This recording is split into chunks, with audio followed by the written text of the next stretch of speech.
Good afternoon. I am very happy to see you back here in the Grote Post, but also at home for the live stream. This afternoon we have a lot of talks, a lot of inspirational talks, a lot of projects that people come to present. And the first talk is hosted by Tini Maanhout from the city of Middelburg between Benny Pieke and Louise Page. Please a warm welcome for them.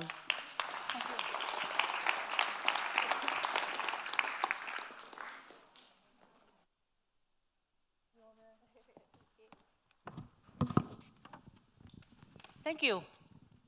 Oh, sorry, sorry.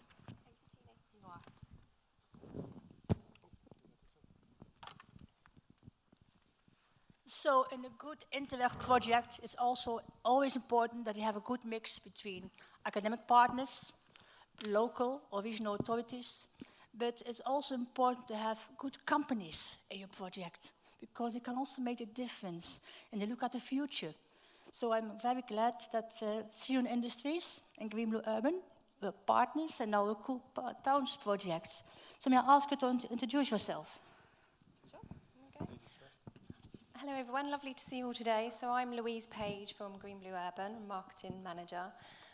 So for those that you are unfamiliar with who we are and what we do, we are a family-run business, just celebrated our 30-year anniversary, and we are a solutions provider in all things green and blue, hence our name.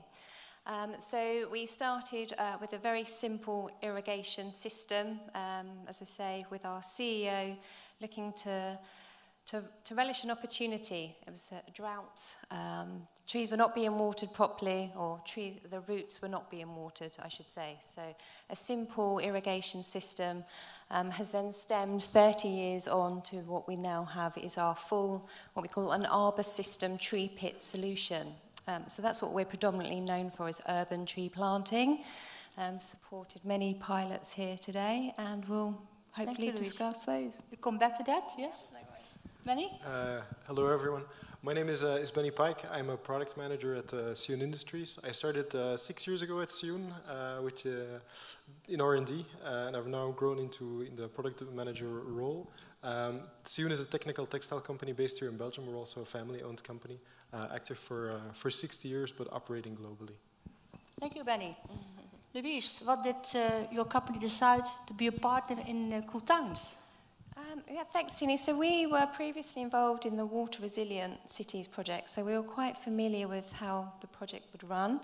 But more importantly for us at Green Blue, our number one passion is sort of education, collaboration, and we saw this as a perfect opportunity to educate the fellow partners, municipalities in our offering, but not just as a solutions provider, but the long-term benefits of green and blue infrastructure, which has obviously been highlighted today. So not just the health benefits, the monetary benefits, etc., but for today, for the cool towns particularly, is those key iconic things that we can do to help combat heat stress and, of course, the climate emergency. So we felt very passionate about being involved in this project. So that's the most important highlights in learning? Absolutely. From the project, or what, have you learned something from the partners? We have. I mean, every pilot has had its different constraints, for sure. I know that probably our closest partner in Margate, there were some issues with installations, and we were hopefully there to support. Again, with Southend, things like utilities are always an issue. So we do feel that we're always on hand to help support and advise, and I know maintenance and return on investment have also been mentioned today, and that's certainly key areas that Green Blue can help support, and we specialise in with our numerous projects that we have. Thank you. Unfortunately, during the project we had to deal with Brexit. Yes. So So can you perhaps tell how you deal with it, because it has, of course, influence on the project, and how you see it in the future? Yeah, I mean, it did. It was a bit of a, wow, what are we going to do? I mean, thankfully we had quite a lot of support locally from our Office of Department of International Trade, so in terms of shipping, logistics, our export, we got our procedures and policies in place quite quickly. So we export around the globe, so thankfully it wasn't too painful for us, and we have sort of crack on as a business as you have to.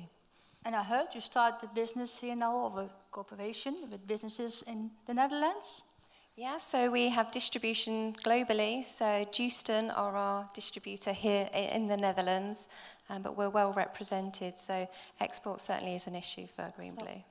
Great. So and also in the future, you can do business in Green Blue Urban. Thank you, Benny. What was the most important idea for Green Blue Urban? For Sioen. Yes, to participate in the project. Yeah, so thinking of Sioen as a global technical textile manufacturer, you wouldn't intuitively associate us with green or blue interventions.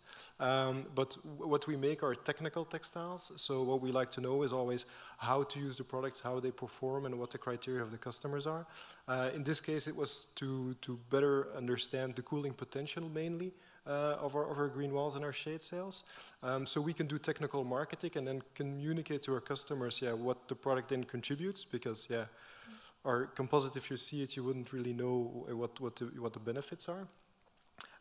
Because right now 50% of the people live in cities. We're talking about densification, so less and less horizontal space, but also then becoming more vertical space to use. And what we try to do with our products is to use that vertical space to create either cooling passively or actively with shade sails and green walls, is what we offered in Cool Towns to the partners.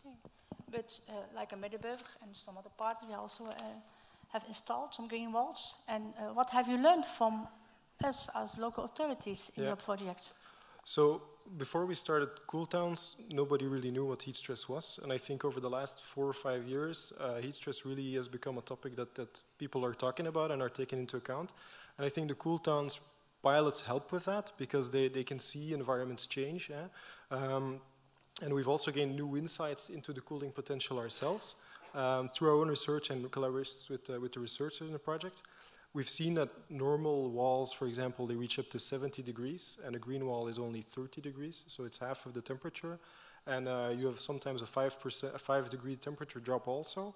So there's a definite benefit in greening the city, and that brings a lot of advantage to the city, also for the well-being of the people. Yeah. And you also had during the project a totally new product, the green bench. No, absolutely. And that's maybe one of the most interesting things and also unexpected that we had. Not only was it COVID, but also Brexit, so it was quite a challenging ride. But through all the discussions and collaborations we had with the partners, not only did we learn about the needs and wants, but mainly about the constraints of working in the public space. It's quite different than working, like installing a green wall for a company, installing a green wall in a city, because you might have a big square. All the walls belong to the private owners, so the space to play around is limited. But we did manage in a school, for example, to implement a really nice wall, have the students, the youngsters, help plant the wall. Also green a bus stop, for example, in Middelburg, where a lot of people will stop also, and it's also in the middle of an open space. And in Belgium we have 2 pilots, one in Ostend and in Merelbeke, where there's a freestanding unit just in the middle of the square. We were able to put either a green bench that can cool, or a green bike shed. And maybe to finish off, the bike shed is really interesting because you combine a lot of functions, almost the entire climate adaptation plan of a city in one intervention, because you can create shade, you capture rainwater, you cool, you green through a green roof and a green wall, and you create seating opportunities whilst helping sustainable mobility with the e-bike storage spots. So it's really nice things that we're able to develop thanks to Cool Towns, and we're very grateful for that. Yeah, I think you are great projects and great products of your boat, and I think we can only confirm that both of you had a very good added value to our project. Thank you very much for that. Yeah, thanks. Thank you, Tini. Thank you, everyone. And there are some questions. Christophe, are there some questions online or? Not for the moment. Nobody. Okay. Thank you. Thanks.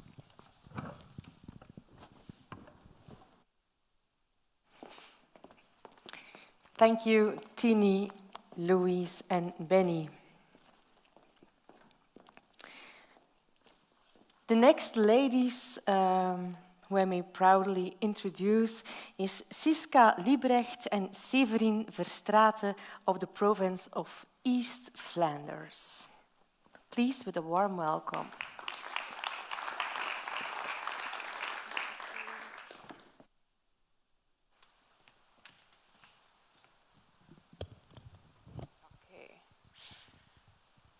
Good afternoon, everyone. So I'm Severin Verstraete, by the way, and this is Saskia. We are from the province of East Flanders, and we dedicated the last year in order to make all the material of Cool Towns, all the tools available, accessible for all of the target groups. So with training and capacity building, we really aim to educate ourselves and others. So during this presentation, we will firstly discuss the possible tools that is available from Cool Towns. Secondly, we will briefly discuss the reach we have made during the last 4 years, and we will end with a brief summary on how to beat the heat. So over the past 4 years, many tools have been made available in order to reduce heat on a city level, but also for local residents. And we've categorized them into 3 main groups, training pillars, if you like. So the first one is to raise awareness. The second one is to actually take action, so to get started. And the third one is to stay cool.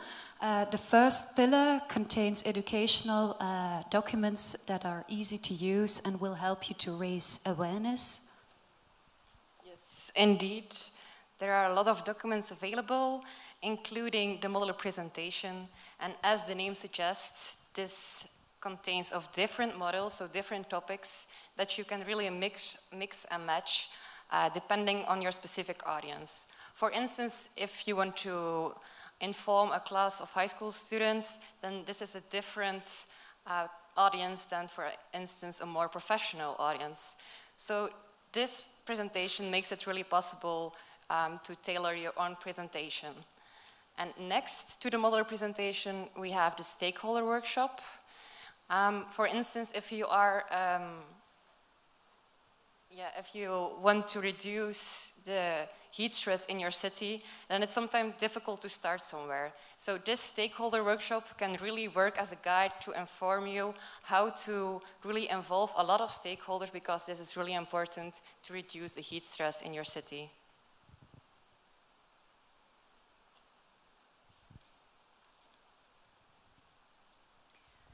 Yeah. So in order to mitigate heat stress, one must first learn how to identify places that have a lot of heat stress potential. And this pillar contains a lot of specific training material that will help local authorities, architects, urban planners in order to identify but also measure heat stress. And for instance, the thermal walk will help you to really map out the microclimatic conditions and the experienced thermal temperature by pedestrians on that specific area. This pillar also contains the measurement protocol and the urban heat atlas, which Gideon already explained for you today. The pillar focuses on really making you aware of the influence urban design has on the perceived thermal experienced temperature by pedestrians. And the next step is to actually mitigate heat stress. So, as previous speakers already mentioned, the case studies and the intervention catalog will help local authorities, urban planners and others in their quest to find the most suited intervention for their public area. But what about the man in the street, the local citizen who experiences heat stress in their own homes? Well, in order to help this group, we've created an information note accompanied with communication material to set up a communication campaign, so local authorities can really inform and nudge their citizens to keep their home school by implementing these cooling principles, as can be seen on this slide.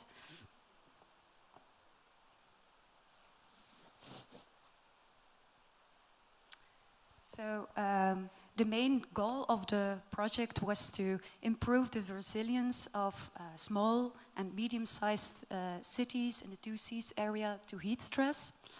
To enable this, we've aimed to really teach, reach, and train as many relevant target groups as possible. And how did we do this? Well, just a few examples. So we've educated students and other academia on their knowledge of heat stress. We've also trained local renovation consultants into implementing the previous shown cooling principles in their renovation advice.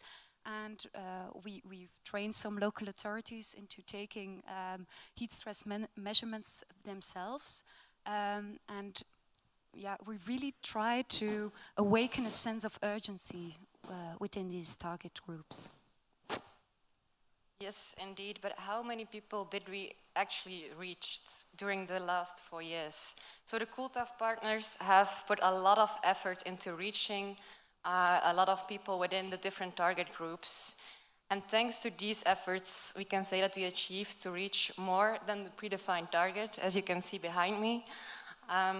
So CoolTown started in the year 2019, and this is also reflected in the graph, as you can see, because in the beginning we don't have a lot of material or tools available yet, but by 2020, pandemic hit, so this was quite a difficult time. However, CoolTown was able to really adapt well and transitioned to online education, so online webinars, online education, and you can see on the graph that this also worked really well. By the year 2021, we had more tools available, more intervention tools as well. So you can see by 2021 that we have reached more people than the first 2 years combined.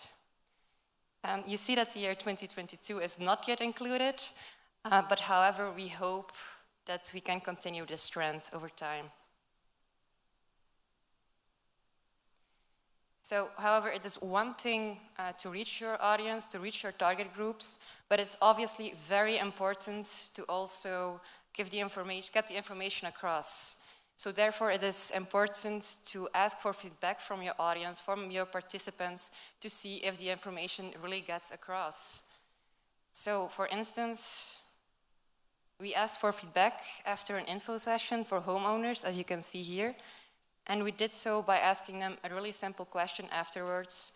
We asked if this info session expanded your knowledge on how to, you can see the question over there.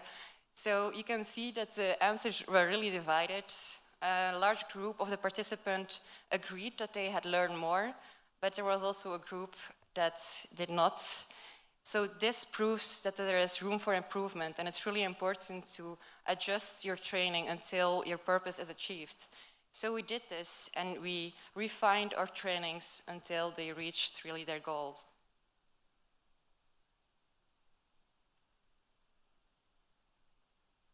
But obviously, it does not end here. There is a need for a collective effort to keep people informed, to raise awareness, and to spread possible solutions to reduce heat stress. So this brings us to the last part of this presentation, namely the impact, as you can see here. And this shows once more the critical situation that we are in. You can see over there that Europe endured different heat waves the last summer of 2022, and a lot of regions exceeded the temperature of 50 degrees, and many records were broken once more this summer. So I don't need to remind you of all the different consequences that heat stress has, but we want to put this to the test, and we want to ask you a question to really see how you think about the impact of heat stress, if you can correctly estimate the impact that heat stress has. So for people who think it's with a QR code. It's not with a QR code, so you don't need to put your phone. We're gonna do this old school fashion by just simply raising your hand. So the question is, how many people are affected by heat stress worldwide at this given moment? You have different solutions, so we're just gonna go over them, and then if you think it's the correct answer, please raise your hands. So I just give everybody some time to think about it. But the first option is 50 million people worldwide are affected by heat stress at this given moment. Who thinks it's 50 million? No one? Okay. Okay, let's raise that number. Who thinks it's 150 million people affected? No, what about 230? 230, okay, some 300, people. someone? Okay, and what about 500 million? Okay. Okay, let's see. At this current moment, 300 million people are affected worldwide. So for those of you who guessed 300 million, you are correct. Global warming will only increase heat stress, and it make more common. So this will only increase over time as well, as you can see over there.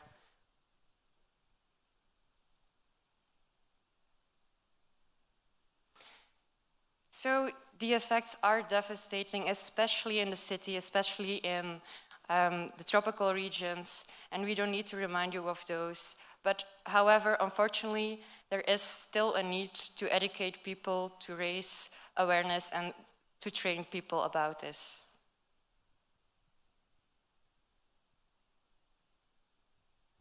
And to conclude, in order to beat the heat, we must really raise awareness, get started, and above all, keep it cool. All the training material will be available on our website, and thank you for your attention.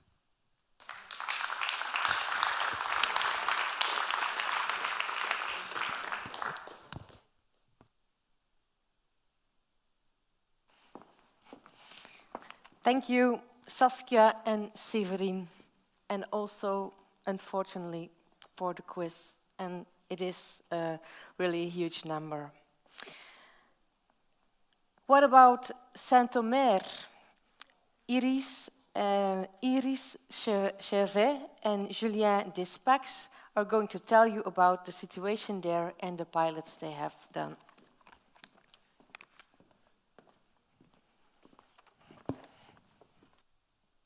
Thank you very much. Good afternoon, everyone.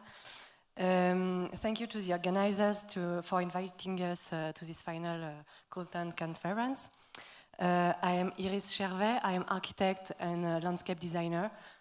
And here is Julien. Good afternoon, ladies and gentlemen. My name is Julien Despax. I am engineer at Franck Boutet Consultant, a company of environmental engineering based in Paris. So here we are today to present you a bioclimatic urban project we designed together for Saint-Omer city in northern France. This project aims to transform an abandoned railway. Maybe we can pass the next slide. To transform an abandoned railway into mixed and residential and business district.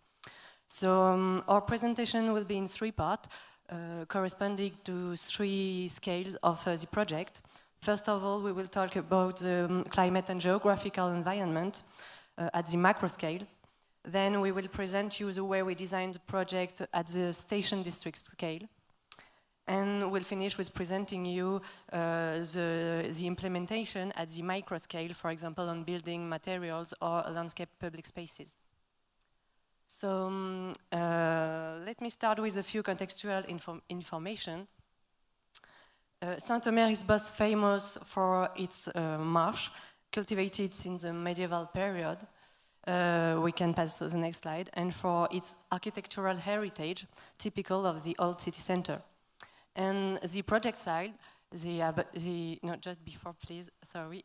Sorry. The abandoned railway is precisely between marsh and town center, and it creates a barrier, a rupture between the wetland and the town center. So one of the challenges of the project will be to create a stronger link between the city and the water, and to integrate different environmental constraints as water or flooding risk into the design, into the project. So on this map, you can see where Saint-Omer is on the center of the map. It's at 30 kilometers from the North Sea, and you can see the marshland that is connected to the sea by a very extensive network of canals. Currently, the marsh is perfectly regulated by hydraulic engineer, so the water level is under control. But as you can see at the IPCC projection for future, taking into account rising water levels, we can see that the project site will probably be exposed to a flooding risk at its northwest part. So this will be crucial to design the project. And we will see that we try to turn this constraint into a resource for refreshing the future district. All right, so I will tell you a little bit about our design approach for outside thermal comfort, which was centered on computer modeling. But before that, I must say that the microclimate that we experience in every space of each city is actually a product of the design of that particular space and of the regional climate, that is a climate at the geographical scale. So you've got to analyze and understand the regional climate because it will guide your design approach. In Saint-Omer, the regional climate is an oceanic type with rather mild summers and long and humid winters.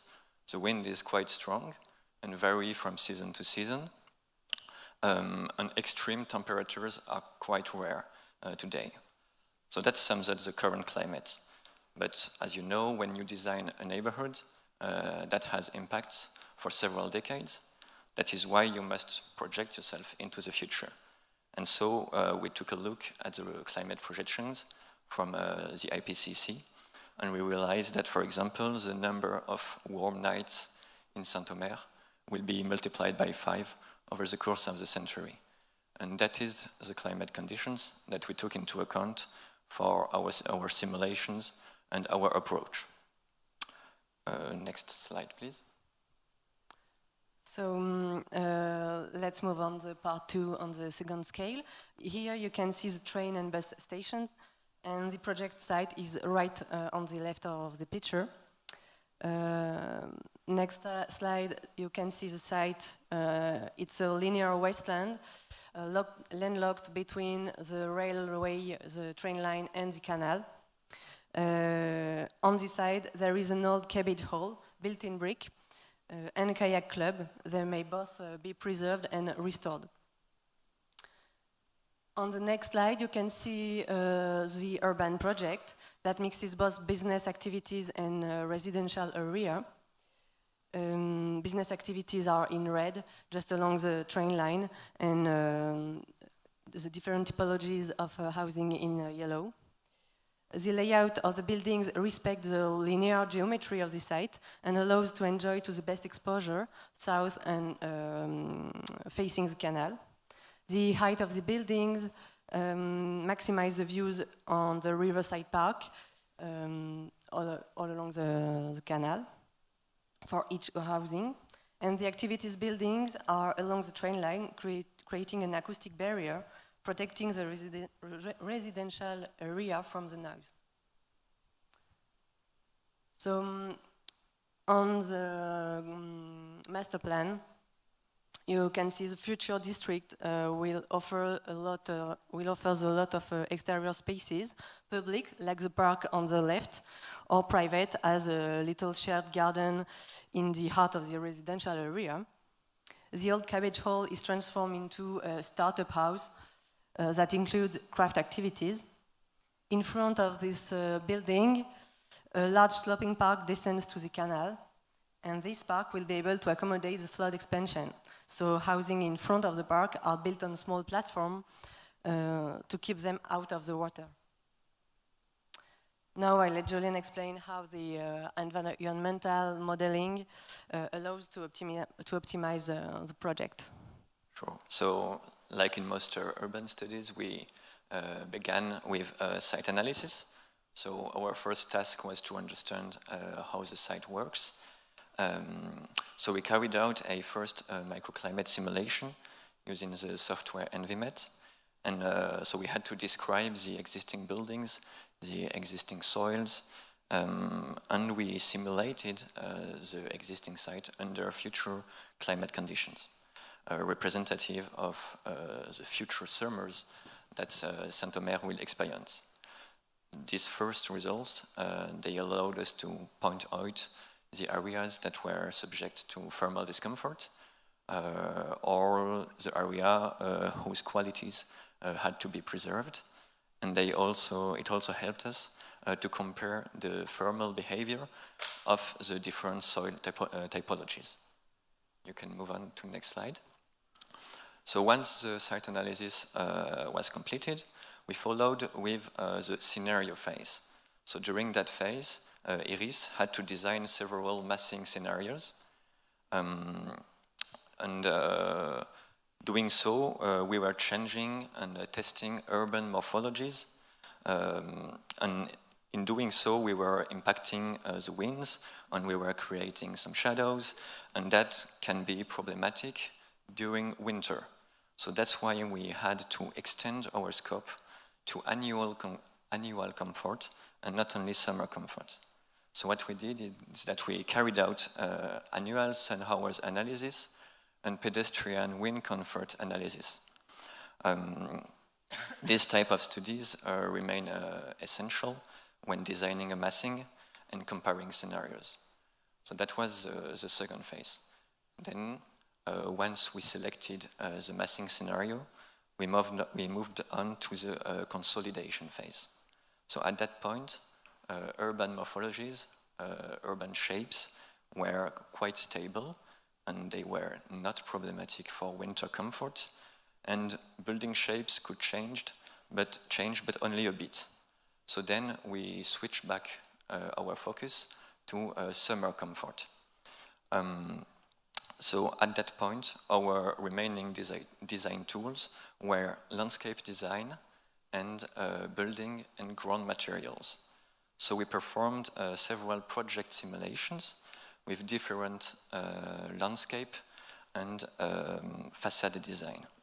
And that allowed us to identify which solutions were working for summer comfort, what were the gains that we could expect in terms of felt temperature, which areas had to be optimized first, and which areas remained problematic. So we had a couple of variants of landscape in terms of where the plants were implemented and what facade materials we used. You can move on.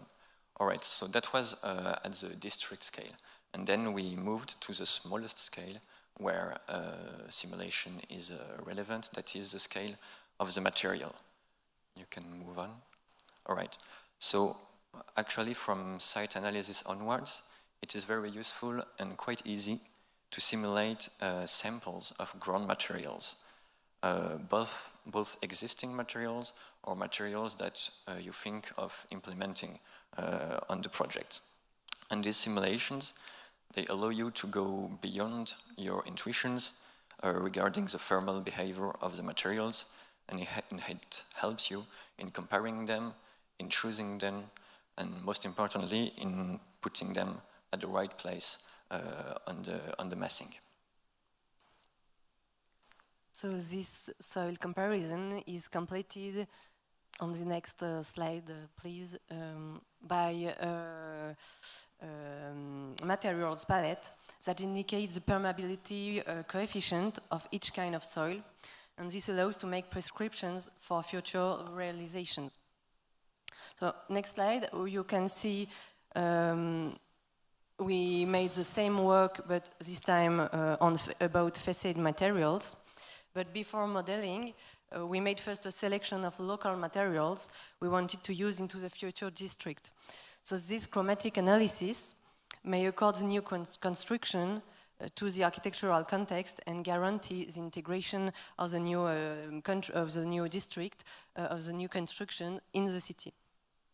As you can see, there is a lot of brick buildings in Saint-Omer, and without that it was very interesting to use this material in the contemporary architecture and test its environmental capacities.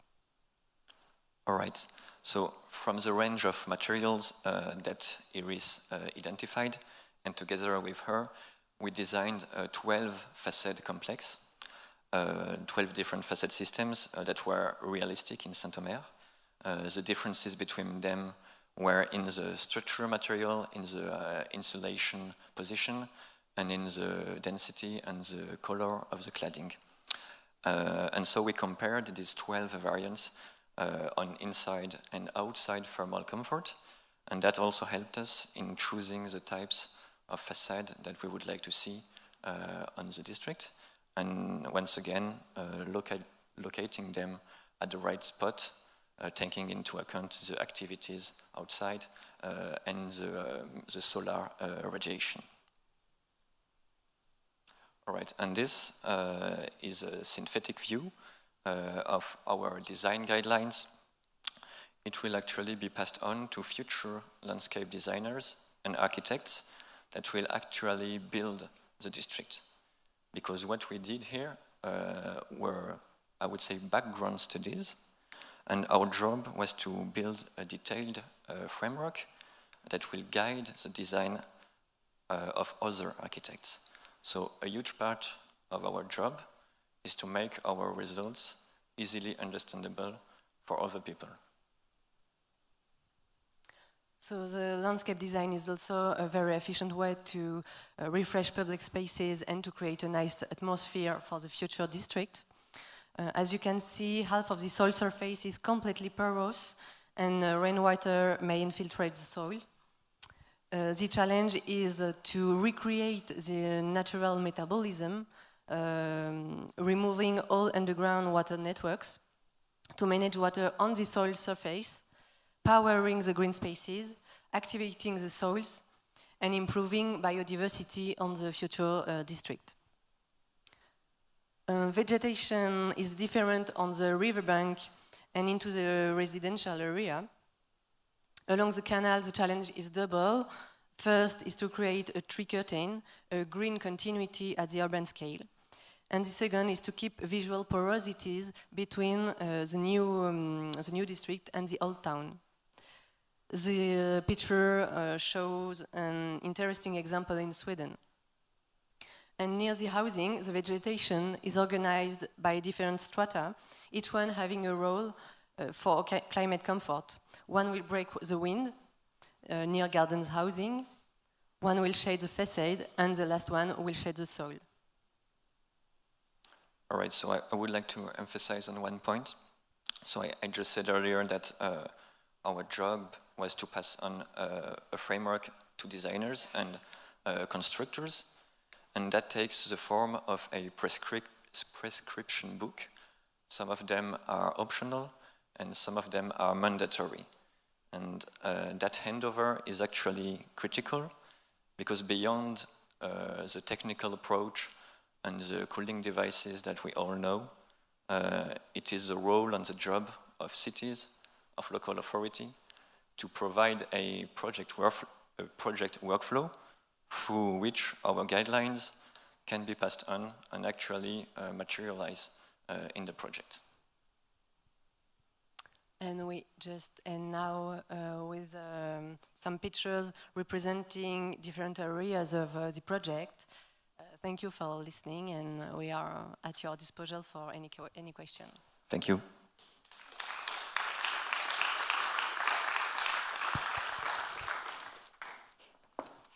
Thank you, Iris and Julien, for letting us know the case Saint-Omer. My next guest here on stage has brought his own keynote speaker That's easy for me, because Koen Rijmakers is going you to introduce somebody who's very, very energetic and who has a very, very inspiring keynote. But first, your applause for Koen.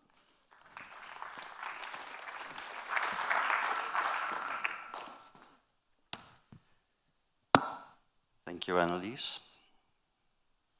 Okay, hi everybody. So my name's Koen Rijmakers. I'm the editor-in-chief of the magazine for spatial planning called Ruimte. And I've been given the impossible task of introducing David Sim to you in a few minutes, which is absolutely ridiculous. So David, if I cock this up, please, my apologies. Actually, I wanted to talk about something, about someone else to begin with. If you bear with me, then there is a link.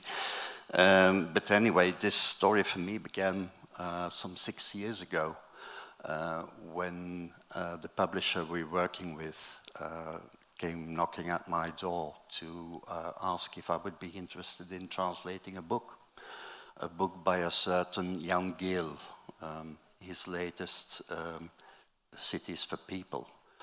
Now, how does one answer a question like that? There's a bear shit in the woods. So I did.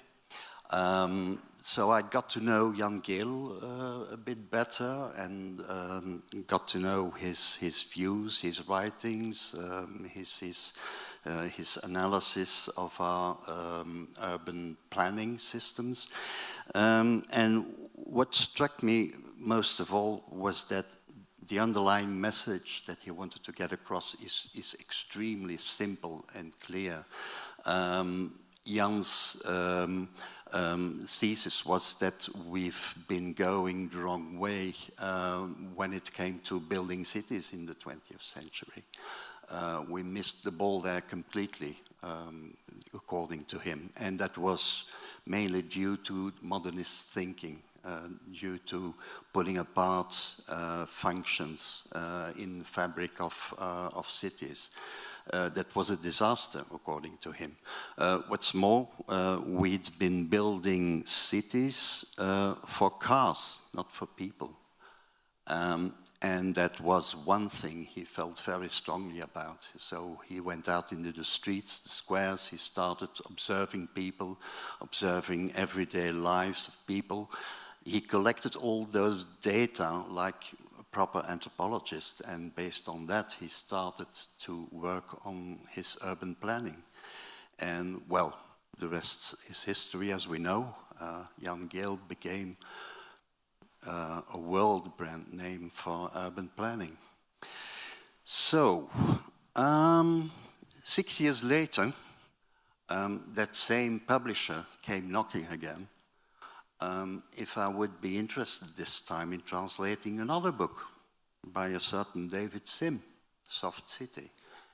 I had the same problem. How do you answer a question like that? Bash it in the woods for the second time. David Sim, where did he come from? Well, he started out as a student, a Scottish student of architecture. But when he came into contact with Jan Gehl's work and Jan Gehl's teachings, he was so impressed that he decided to up and leave Scotland and moved over to Copenhagen, and he's been residing in Scandinavia ever since. Something you might recognize in what he's going to tell you today, because his link with Scandinavian culture and Scandinavian relationship with the weather is something that's quite important in his work. Soft City, because that's what I wanted really to talk about. It's a bit of, the title. A lot of people are a bit unsure about that title. But what's that soft about? How should we understand that? And actually, David himself told me that the original idea for that title came from Jan Gehl itself, because Jan used the notion of soft edges in terms of city planning. And he meant with that in our city fabric there are places that are prone to the stimulation of human interaction, that makes room for informality, that makes cities living places. And David took that idea, and that's a bit typical for David as well, because there's, I should say that, well, you could say that David was the inheritor of Jan Gehl's thinking and work, but there is a difference, there's a marked difference between the two personalities. First of all, Jan Gehl was a genius in detecting, in observing and detecting flaws in systems, but he largely remained a visionary figure, whereas David Sim, in his work, took on all that work of Jan Gehl and in a way internalized and processed it and translated it into some very concrete, workable work models for architects, for urban planners, for everyone who's professionally involved with city building. So I would say David is a very hands-on man, he's a doer. And that transpires in the way Soft City was written. By the way, I can only recommend it because it really reads like a novel, not like some book about urban planning at all. There are some philosophical chapters in it that I find really incredibly moving and inspiring. But anyway, diverging. So the soft edges of Jan Gehl were taken by David, and who blew up that notion to the scale of the entire city. He said what Jan Gehl meant with that room, making room for informality, for human interaction, that should apply to the whole city as a whole. And that's one of the basic theses that you'll find in Soft City. It's all about a synthesis rather than analysis. It's about integrating different functions and different social needs within one whole that creates that unique dynamic of a modern sustainable city. And one of the key elements that you need for that, according to David, I'm sure he will come back on that, is diversity. Diversity is absolutely crucial in creating sustainable cities. We're talking not only about ethnicity in that case, but also about mixing different types of housing, mixing different social needs, to create, again, that dynamic that makes worth living in a city, actually. So it's all about getting people out of their houses as well. That's something that's really rather important in what David is going to tell us, I think. Get people out of their houses. Make them experience each other, make them experience the otherness around them, get them into close contact with the immediate surroundings. And of course, then we come back to the climate and the heat story that has been told here today. One of the main ingredients in working with that is, of course, climate.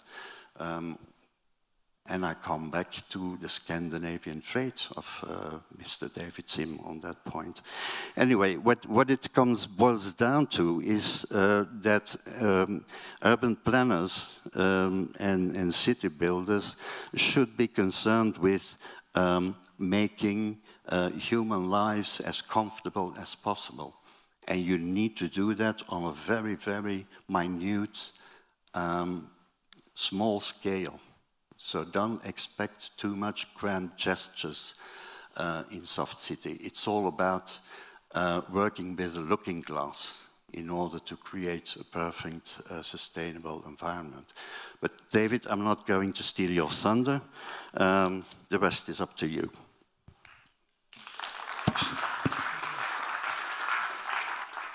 Thank you very much, thank you. It's very hard to get such a big intro. It can only be downhill after that. And I'm worried how much time I've got left. Maybe Koen gets longer than me.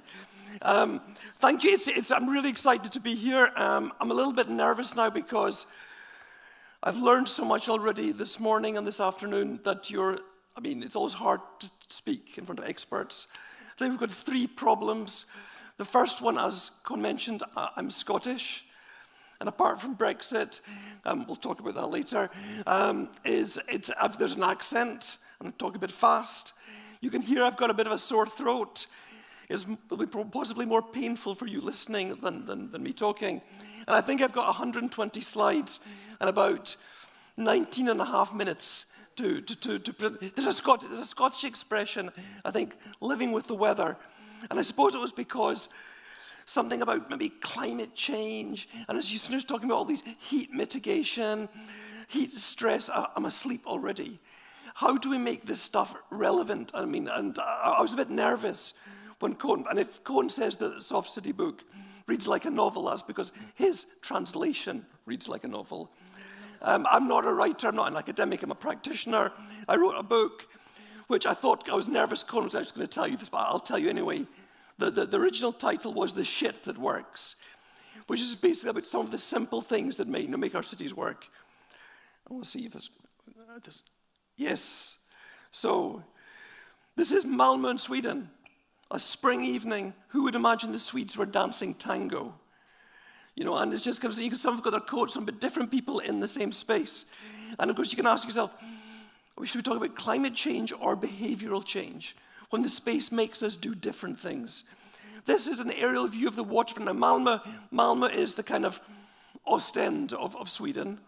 Former industrial city, a port, rediscovering itself, rediscovering its waterfront. But here, the big breakthrough was thinking small, building at a human scale. And this human scale was also, it looked a little bit messy. Rather than the classic grid, they've shaken the grid. And that means that the blocks seem the same size, but you've got these very, very small dimensions between the buildings, which keeps the wind out. The small, narrow streets also create shade. So you've got this scale, which means that you can be in the sunshine the months of the year when you want to be in the sunshine, but you have shade when you want to have shade. And this kind of climate, this working with the weather, allowed different behaviors to happen. And suddenly, Swedes are behaving like they're Italians because they've got this nice, friendly climate.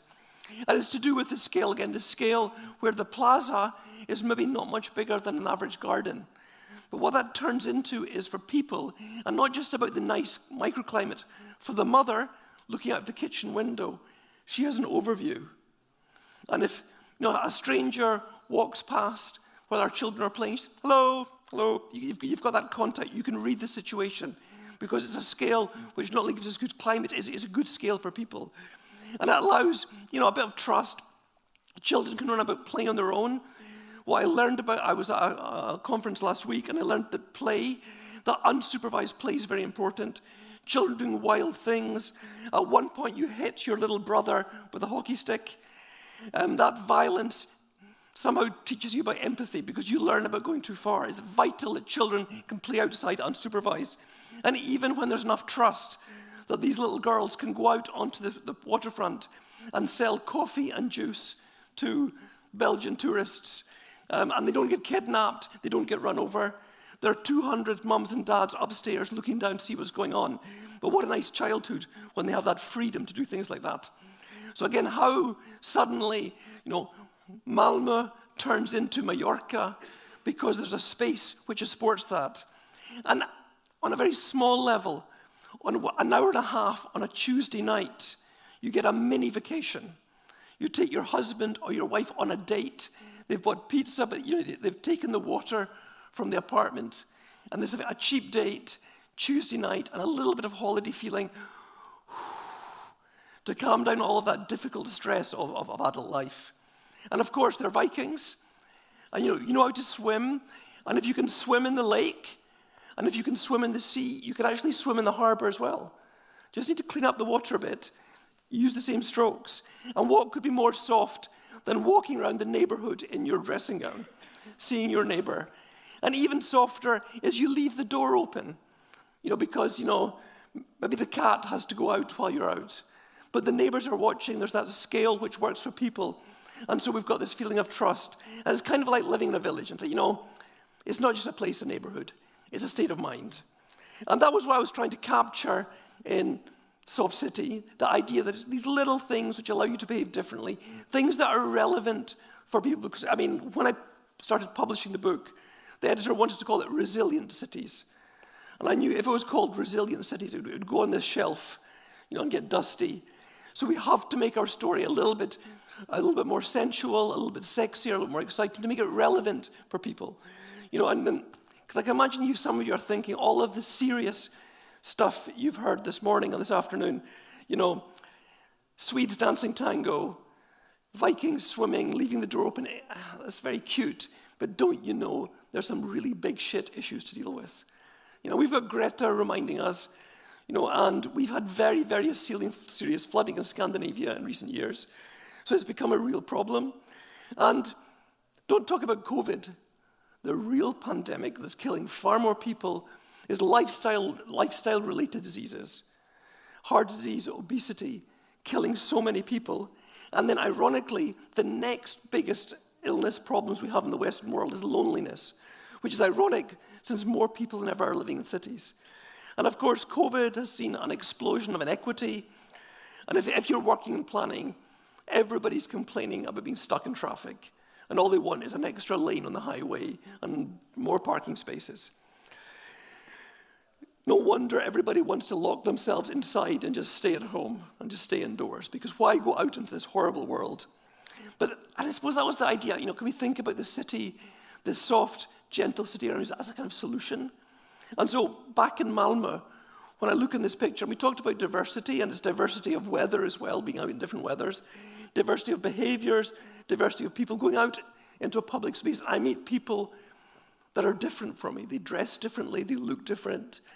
I see people behaving differently. I see people riding bikes, older and younger. This is a picture not just of a waterfront. This is a picture of democracy. Because these different people, and especially in Europe, are facing huge challenges of integration. When you can be in the same space as different people. It's also a picture of public health. These are people that are outside, in the fresh air, walking about, getting exercise. So every little thing we do that invites people to step outside, notice the seasons, stay out longer, helps connect them.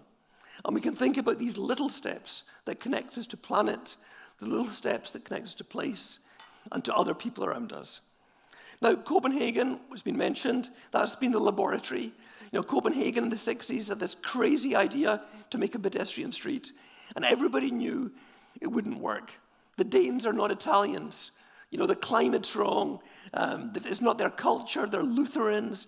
But actually, even in the cold north, even in winter, it's quite nice to walk around. It's nice not to have to shout in a public space, shout over the cars. It's nice not to hang on to your children in case they get run over. And just that feeling of walking down the street, smelling the coffee, smelling the sausages, it could be a pleasure. And turning the parking space, 60 parking spaces, into 600 parking spaces for people. And maybe on a summer's evening, there's 1,000 people, all in the same place. Under the white umbrellas, there's the rich Belgian tourists drinking the most expensive Chardonnay they've ever had. But the Danes, they bought a 6-pack of beer, and they're just sitting out there, and they're all in the same space. We're sharing the same space. It's the same sunset, the same water, and this is democracy in practice. And there's a joke in Denmark that if you sleep late, maybe you'll miss the summer. And it's true that we don't have a great summer, but we've learned through kind of, I don't know, climate adaptation, that there are interventions you can make. And even on because the weather's not, this could be July in Copenhagen. And what we discovered was, if you can sit outside on a shitty day in July, then you could sit outside on a shitty day in September or May. And what's happened year by year, the numbers of chairs and tables on the streets in Copenhagen has increased because there's a space to put them. And the shopkeepers and restaurant owners are prepared to pay a license fee to put the chairs and tables there. So this is our response. If you make the space, if it's nice, people will use it. And we've discovered simple things, before and after. We know, through thousands of years' experience, we know where the sun shines. So we can make a broader sidewalk, a broader pavement on the sunny side of the street, because we know where the sun will be. And then we can plant trees to provide, which are cool, provide cooling in the summer, so it's warm in the winter, cooling in the summer. We can furnish it with interesting things to make it attractive. And the cars, well, we can park the cars in the shade. Simple things to make it easy to walk. This is one of the most exciting urban projects I know. And you're wondering, what is it? This is a time machine. Because on Copenhagen, all the side streets, the pavement continues across. So if you're a pedestrian, you don't stop, you keep walking.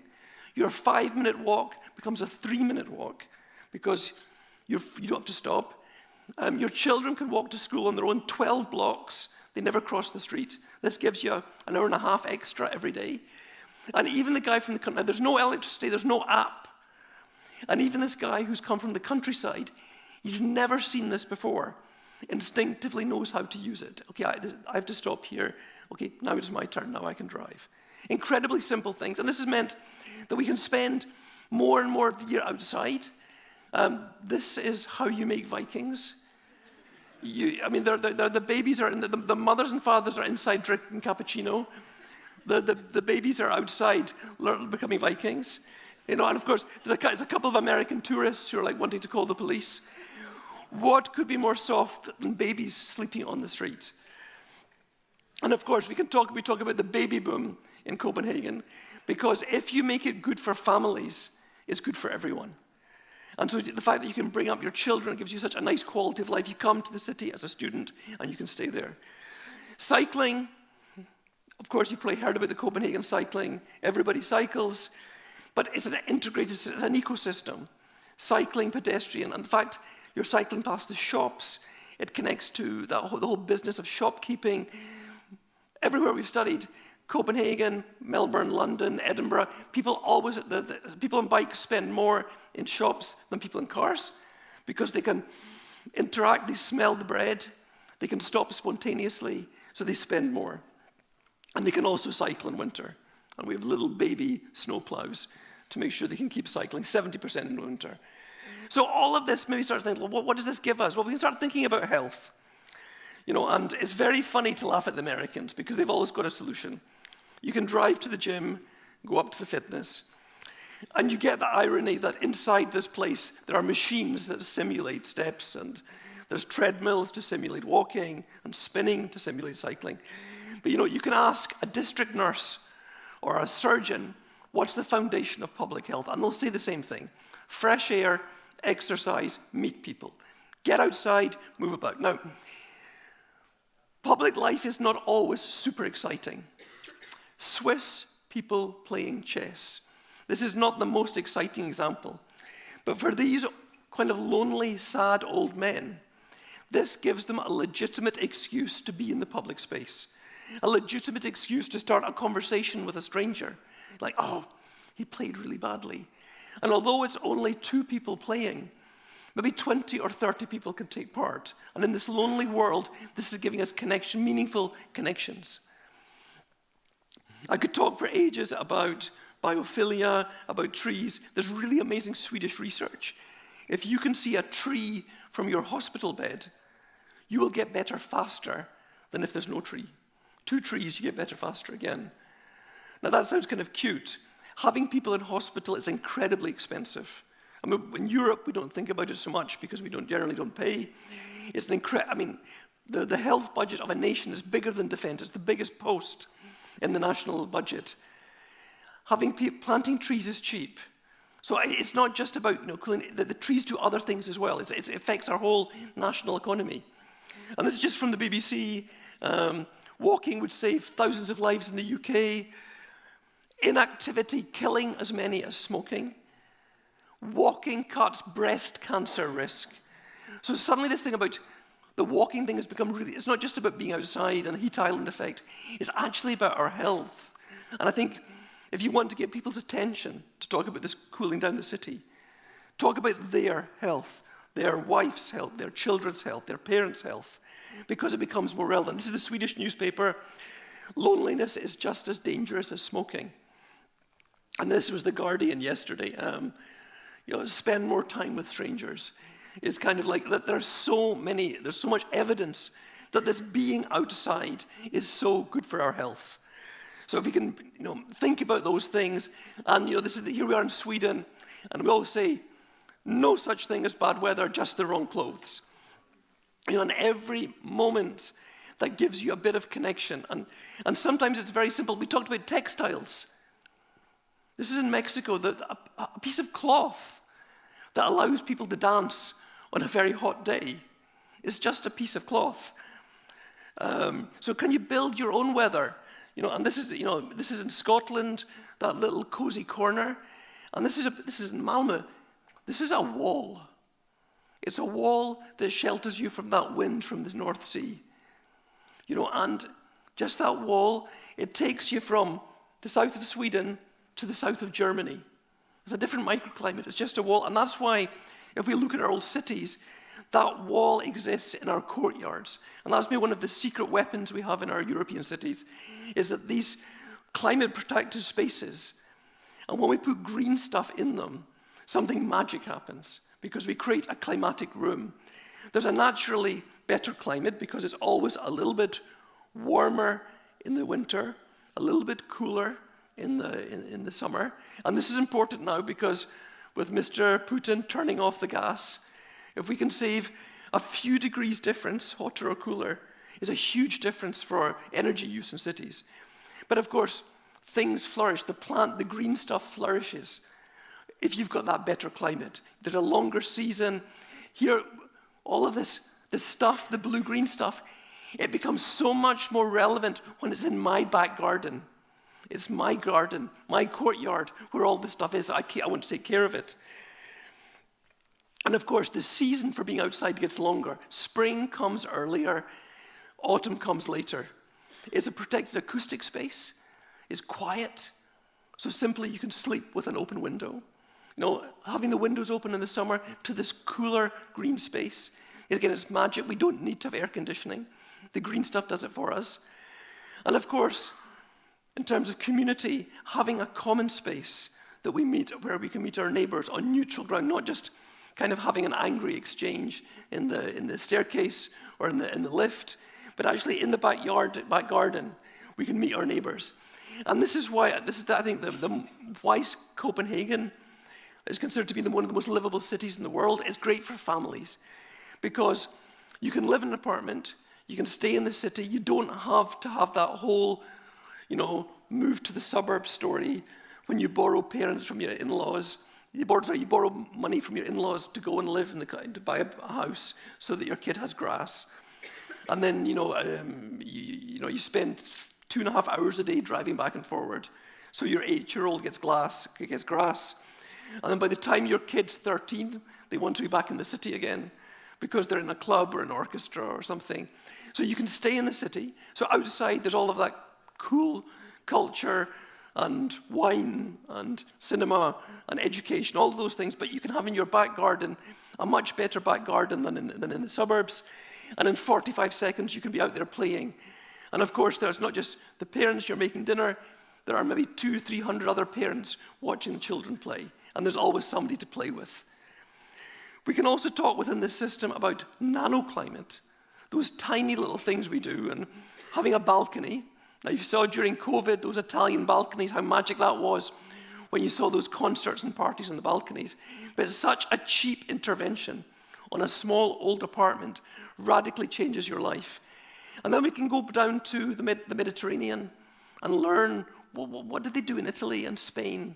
Well, they have shutters, you know, they have systems, and we can kind of adapt these systems. This is a really smart one from Lyon. They've combined glass shutters with louvers, with balconies, to create all year-round living. And this is really simple stuff. There's no technology here, just movable shutters, glass, and all of these little things which connects us inside and out. These are winter gardens and balconies stuck onto old apartments in Copenhagen. So combined with the courtyard, you've suddenly got a whole range of seasonal opportunity. This is a balcony in Bern in Switzerland. It's a lovely living space, connects you with the weather, but it also connects you with the street and with people. It's a social connector as well. Such a small investment makes such a big difference. Here's another one. We've been doing this for thousands of years. And again, no energy is required. And you can choose within the system. Some people like to be in the sunshine. Some people in the semi-shade under the umbrella. Some people want to be deep inside the arcade. And you have these choices very, very locally that you can choose where you want to hang out. I was really impressed. This is Brisbane in Australia, where there are new interpretations of this. The overhang, the opening, the planting. And rather than building a shopping centre and pumping it with air conditioning, that they could build an outdoor environment which invited people to be inside and outside. And this is much nicer. You can smell the coffee as you walk past. You hear the conversation. You feel, that you're really connected with life. It's a sensual experience. And you're saving energy. And you're behaving in a more healthy way. And this is a solution to climate change and heating, but it's done in this very sensual, attractive package. Copenhagen, back to the end of the story, Copenhagen. Floods. In 5 years, there were, you've heard this thing, there's a 1 in 100-year flood. And we get those more often now. So I think in Copenhagen, there were 3 1 in 100-year floods in 5 years. And they began to realize, okay, this is not working. We need to have a system. Should we invest in these huge concrete pipes under the city, cost billions of kroner, and they'll be used 3 days a year? Well, they had another idea. Why not create floodable public space? Because it's a climate emergency, they can force through some planning. They take away some parking, they take away some hard surfaces. But the idea was to make park space, green space that could flood. Permeable. 360 days of a year, you have a useful public space. Beautiful. 3 or 4 days a year, you have a poetic reminder about climate change. And what it means in the climate quarter, it's cooler, it's quieter, it's cleaner because these clever plants capture the nanoparticles. It's more attractive. And of course, it's also safer in terms of climate change. A nicer place to live. And it's just plants. It's just earth and plants. So simple. Okay, it's the end now. Swedes dancing tango. Here we are in the Swiss capital, Bern. So who would imagine the bankers, the politicians in Bern would be walking around the city in their swimming costumes? And they do this because it's so hot. The last 10 years, there have been these incredible 40-degree summers. It's like there's no precedent. So what they do is they jump in the river. And, you say that's nice, but it's in the middle of the city. It's free. And this is the infrastructure. It's some simple concrete steps, a red painted handle, and that's enough to get in and out easily. And then, of course, there are campaigns for education and safety and so on. But what's important is this activity connects people to what's going on, because it's like, really? Can we swim in the beginning of June? Is it warm enough? Yeah. Climate change. How can the water be so cold in August? The glaciers melting is climate change. And you connect a fun activity with a really serious subject. And suddenly the most conservative Swiss people who really maybe not even thinking about climate understand this connection. They're seeing every year how the pattern changes. They look at the app on their phone and they're told how fantastically warm the water is. And there's this connectivity, doing a fun thing, being outside, connects us to these bigger questions. And I think maybe that's what this is about. Copenhagen invested, cleaning up the dirty harbour to make it swimmable. And again, on so many levels, is free. You only need to buy a swimming costume. It's also quite funny to meet your neighbour in their swimming costume. That gives you something to talk about. It's a free holiday. It's the holiday feeling in the middle of the week.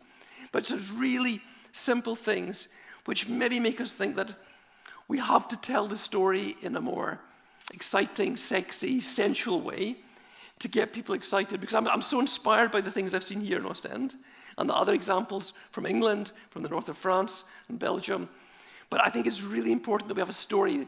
And I think for me, during the film, when they had the quotes, when people talked about going to eat their sandwiches, you know, and using the space, I think we have to make it relevant for people. And I think that's the most important part. If I've got 1 minute left, I can quickly tell you just about the most extreme case. This is last week, we launched the book in Finland. And how they deal with it, they've got their own way of dealing it. So on the city bikes, they have winter tires. They've put an open-air swimming pool in the middle of the city, open in winter. We're used to using the climate. But the really exciting stuff is the really simple stuff. The invitation to spend more time outdoors. To start understanding that the street is also a public space and can be used in a different way. And that it's hard having an open market in Finland, but you can make these climatic enclosures. You can do these really simple things that make it easier to be outside, to be outdoors. So everybody can do this. You can create your own climate. We can build our own weather, and we can adapt. We can open up the plastic. We can pull it down again. And then this is the last slide. This is Bruegel. My father's favorite painter was Bruegel because you can look at the Bruegel painting for hours, and you keep finding new things. And I think one of the great observers of public life was Bruegel because he really studied that amazing activity in life. But I thought this is proof that, you know, here in the Low Countries, you know, you've been living with the weather for a long time. I think it's just about, you know, continue doing that. So thank you very much.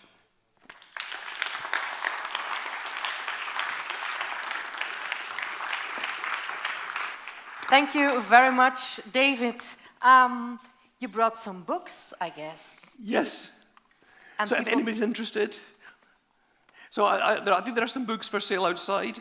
Otherwise, I would say I make absolutely nothing from the books. But if you don't want to buy a book, at least order it for your local library. I think that might be the really eco solution. Otherwise, if you want to buy one, I'll do a really nice signature. Okay, of people who brought their book already. And I sign second-hand books as well. I'll sign anybody's books. Also, I can sign any of Cohen's books either. I'll sign anything. All right, we will meet you in the entrance then. Thank you very much, David Sim.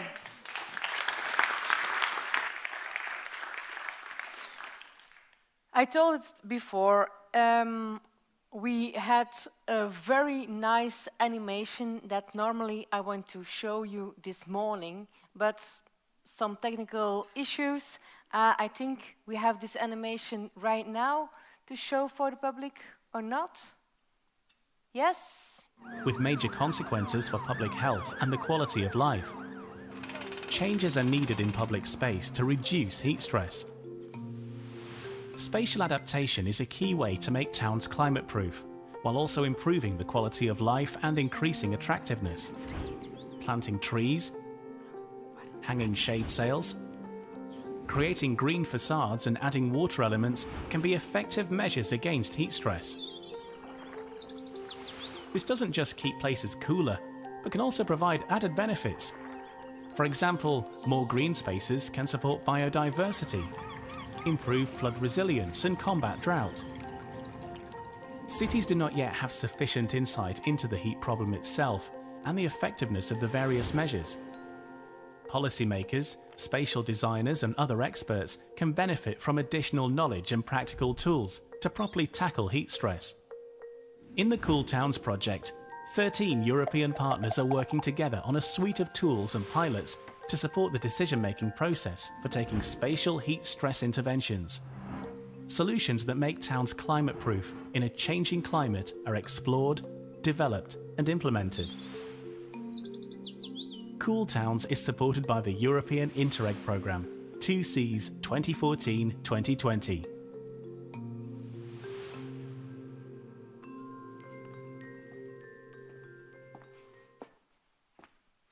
I promised you had already, if you have this animation for you.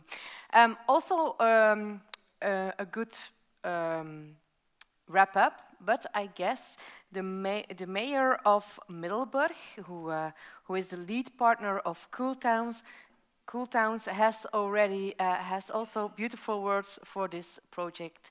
May I have your applause for Harold Bergman.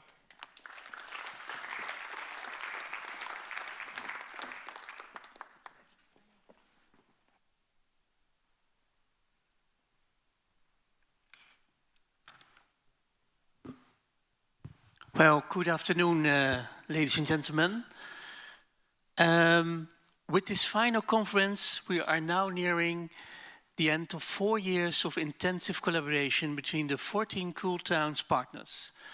Project with the focus on spatial adaptation for heat resilience in small and medium-sized cities in the 2Cs regions. The kickoff meeting took place in Middelburg, my home city, in February 2019, and many of you were there as well. Well, who would realize 5 years ago how quickly climate change would have an impact on our lives? And due to the global warming phenomena, and the atmosphere temperature is increasing rapidly over the years. You experienced this yourself the last 2 years with the 2 tropical summers in a row. Climate changes causes warmer summers with more frequent drought and heat waves. The need for spatial heat stress adaptation is clear, and we have to continue with adapting our cities to climate change. Our cities are not equipped for this yet. Today it has become even clearer that higher temperatures in our cities have a negative impact on public health, productivity, well-being, air and water quality, and other urban systems. We call this impact heat stress. Heat stress has a big impact on vulnerable populations. The 14 partners work together to overcome the negative effects of climate change and invested in smart solutions that makes our cities climate resilient to the heat stress that mitigated as much as possible. Rutger Dankers of the Wageningen University gave us an insight into the results of the measurements in Zeeland. Measurements that made us realize that we had to take action. The first measurements led to the launch of the Cool Towns project. The measurements showed that proximity of the sea does not systematically provide cooling. Heat stress is also a problem in the urban areas close to the sea. The partners then introduced you to the main results of the Cool Towns project. And hopefully we were able to give you answers to questions such as, how do we make our cities heat resilient? And how do we make a start? What is the existing and desired heat situation, and what are the effective heat adaptation measures with co-benefits for other urban needs? Or how to combine heat stress resilience with other urban challenges to increase support and opportunities for investment and actions. Well, Boris Fillon from AUD agency presented the decision support tool for selecting heat resilience measures for small and medium-sized cities in the 2Cs region. And Gideon Spanjar from University of Applied Sciences in Amsterdam presented the Urban Heat Atlas of the effectiveness of green inventions to mitigate heat stress. In the partner cities, Ostend, Breda, Saint-Omer, Southend-on-Sea, Markrate in Kent, Middelburg, the Netherlands, and the province of East Flanders, a lot of inventions and pilot projects have been realized. Debbie Bartlett from the University of Greenwich gave us an insight in learning from different case studies. And learning how to adapt our cities to heat stress is a never-ending learning. Our colleagues from East Flanders were on hand to conduct a training, education programs and capacity building package on heat resilience. The video and those who have visited the pilot Lijnbaanstraat have now a good impression of the different inventions.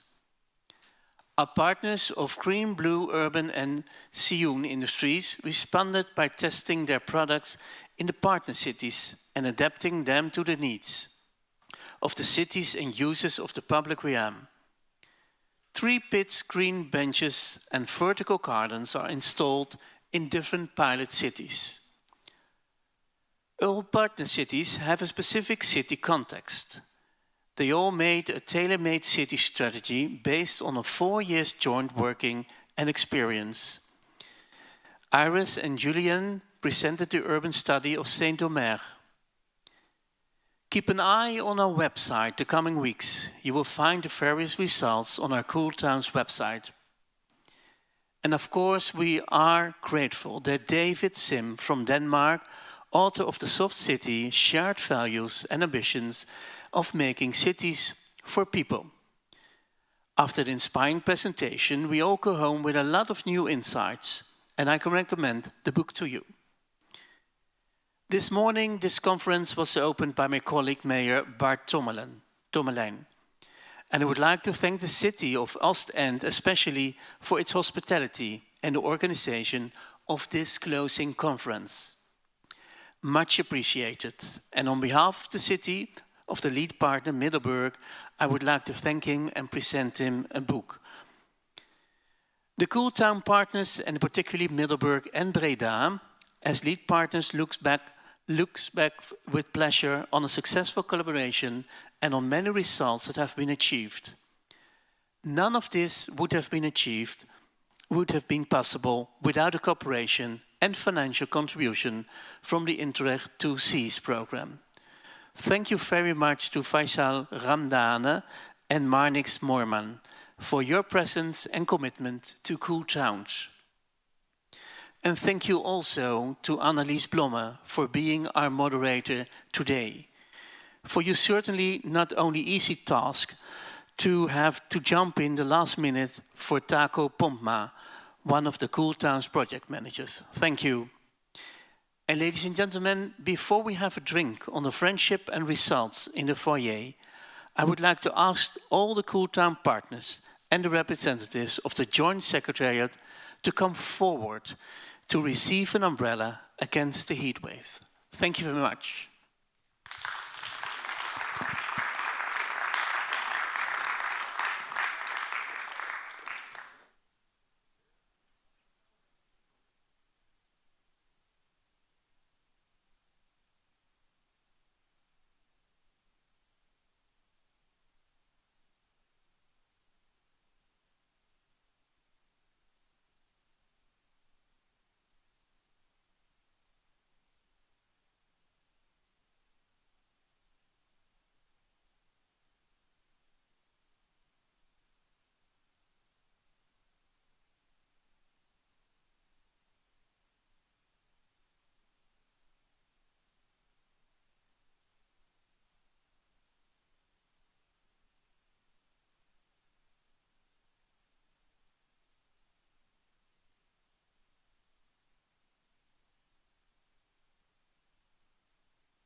Fine, doesn't work?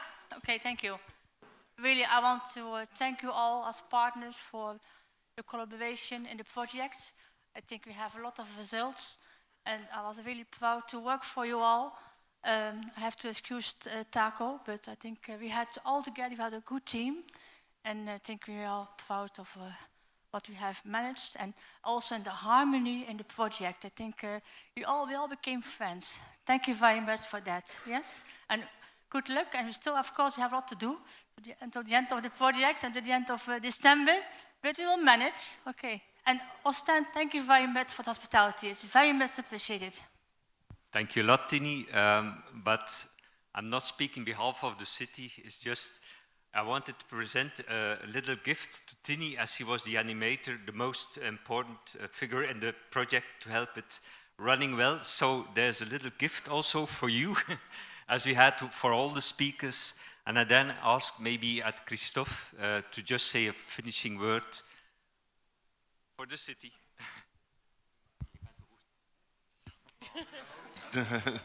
Thank you for everyone for being here in the Grote Post today. I would like to thank all the partners and all the private partners, and to end this project for 4 years. It was a great pleasure for us to work together with all the partners. Thank you, and I invite you to have a drink together.